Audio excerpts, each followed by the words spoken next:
Guys প্রথমে ভিডিওটা দেখি তারপর পাবলিকের করা ফানি কমেন্ট গুলো পড়ি। আচ্ছা ঠিক আছে।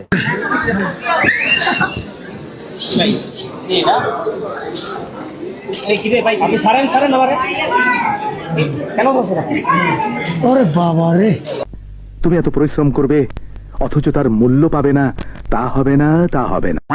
বর্তমান যুগ নটিদের যুগ, যে যত বড় নটি হবে সে তত বড় অ্যাওয়ার্ড পাবে। কিসের জন্য পাইলো? এটা হচ্ছে ফুটবল অ্যাওয়ার্ড, নিশ্চয়ই খাট কাঁপানোর জন্য। এরা কি শুয়ে শুয়ে অ্যাওয়ার্ড পায়?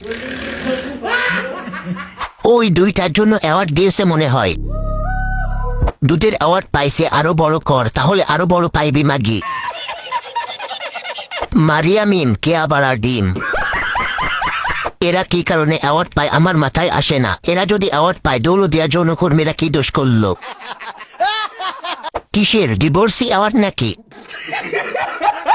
গর্ত মনে হয় ওরটা বেশি বিক্রি হয়েছে এই বছর। বডি শো এর অ্যাওয়ার্ড নাকি? বডি শো হলে ঠিক আছে ধন্যবাদ, কিন্তু ট্যালেন্টের দিক দিয়ে হলে অ্যাওয়ার্ড যারা দিয়েছে তারা নিয়ম করে 3 বেলা গাঞ্জা খায়। এত ঝড়ঝাপটার মাঝেও দুইটা পাহাড় এখনো স্ট্রং রেখেছে, সে অ্যাওয়ার্ড পাবে না তো কে পাবে? তাকে বিশ্ব সেরা খানকে অ্যাওয়ার্ড 2025 প্রদান করা হচ্ছে। কিছু মনে করো না, আসি।